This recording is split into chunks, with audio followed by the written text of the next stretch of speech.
A Monja Coen é a primaz fundadora da comunidade zen budista aqui no Brasil. E a Monja também sempre gostou de pilotar motos.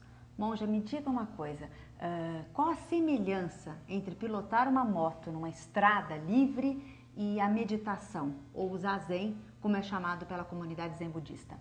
É que você tem que estar presente, alerta, inteira aonde está. A cabeça não pode estar voando no antes e no depois. A ideia toda da nossa prática é trazermos-nos para o agora. E quanto às curvas da estrada, como é que a gente pode fazer isso fazendo uma analogia à vida? Há um koan muito antigo, que se usa nas práticas do zazen, que é dizer como que você anda reto por uma estrada cheia de curvas. Como que você se torna essa estrada, como é que você se torna o caminho, como é que você se torna o fluir. Não é ter uma ideia do que é o certo e o que é errado, não é uma ideia do que é andar correto, mas é tornar-se essa correnteza da própria vida. Tornar-se conforme caminha. Sim, você é o próprio caminho. Você não briga com o caminho, você não quer que o caminho seja diferente do que ele é. Você imagine uma pessoa que diz ande reto por uma estrada curva, ela vai dar com a cabeça na montanha, no muro, né? Porque estou andando reto. Então não fique apegado às palavras, aos conceitos, mas tenha flexibilidade de adaptação na sua vida. Difícil, né, Monja? Talvez seja um dos motivos, eu arrisco dizer, do sofrimento, porque a gente sofre tanto. Sofre por causa dos apegos às suas ideias, às suas emoções, às suas sensações, num mundo em que é fluido e que está fluindo, se transformando incessantemente. Então, aquilo que é agradável eu quero manter e o que é desagradável eu quero afastar. Uma das frases mais famosas, é um poema muito antigo, diz o seguinte: o caminho não é difícil, evite apegos e aversões. E o tempo todo nós jogamos entre aquilo que eu quero e o que eu não quero, o que eu gosto e o que eu não gosto. E quando você abre mão disto, aquilo que vier é bem-vindo. Imagens que vêm aos nossos olhos, e os olhos são capazes de vê-las. Então eu não fico o tempo todo apenas selecionando essas imagens, mas eu sou capaz de vê-las. Primeiro eu vejo e depois eu faço escolhas. E há pessoas que mesmo antes de vê-las já querem escolher. Odores. Não tem o bom e o mal, tem o odor que ele nos diz o que ele é. Se é bom, se o alimento é comestível, se não é comestível, pelo odor nós sabemos. E nós queremos escolher, só quero cheirar coisas agradáveis. Vai ficar doente, porque vai perder a capacidade de distinguir aquilo que é saudável do que não é. E a dificuldade também, eu percebo, Monja, da gente aceitar que tem a transitoriedade na vida, né? A gente quer manter tudo conosco. Uma das coisas é esta: eu me apego ao que é agradável, eu quero segurar, não quero que termine. Um perigo da ideia da transitoriedade sem a percepção da rede e de estar interligado, interconectado, é o que se chama de carpe diem, né? Eu quero prazer imediato.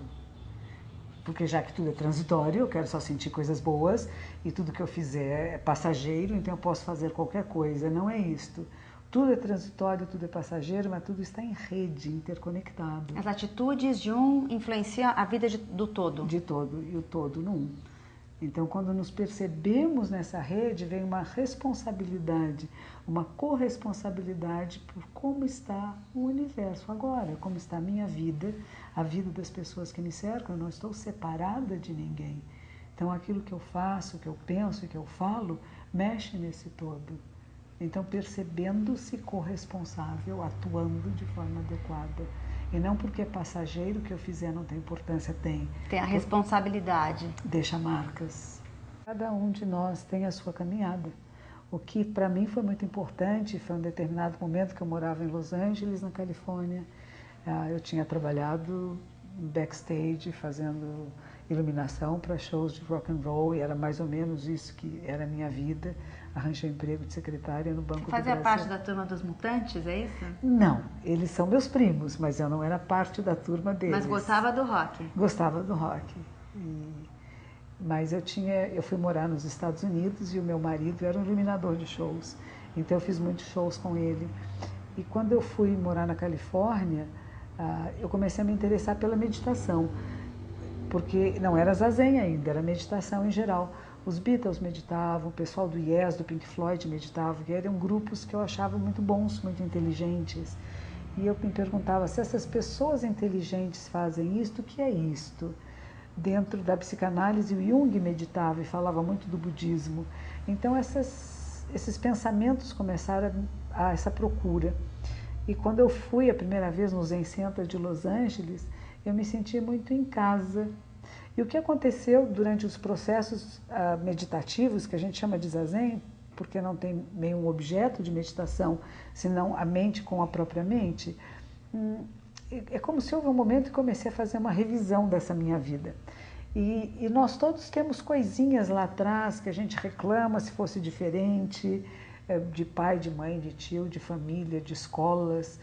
E de repente teve essa percepção muito clara de que tudo é a tapeçaria da minha vida. E não há nada que eu dissesse, isso não devia ter acontecido. Se aconteceu, faz parte da... parte. E como a minha compreensão dessa realidade é que muda. Então, em vez de eu ter rancor, por isso que a gente diz, o que a gente faz no presente modifica o passado. Em vez de eu ficar olhando para trás, dizendo, foi horrível, coisa horrorosa, falando, olha, isso aconteceu, se não houvesse acontecido... Eu sou resultado disso hoje do que me aconteceu de bom e de ruim no passado. E como abandonar esses ressentimentos, rancores, raiva? As pessoas ficam amargas, às vezes, após algum tipo de sofrimento mais intenso, monja. Abrindo mão, percebendo que isso faz parte, que é um crescimento, o que eu aprendo com isso?